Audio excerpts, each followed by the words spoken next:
You ask Tiger to solve. This deals with linear equations with one unknown. The final result is x equals 3.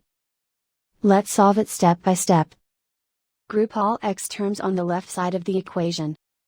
Subtract 2x from both sides. Group like terms.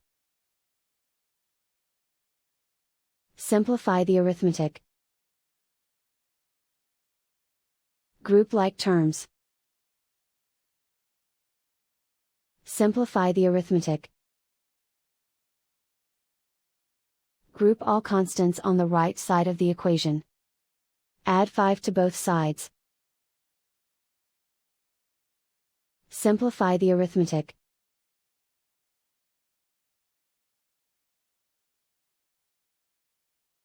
Isolate the x. Divide both sides by 7. Simplify the fraction.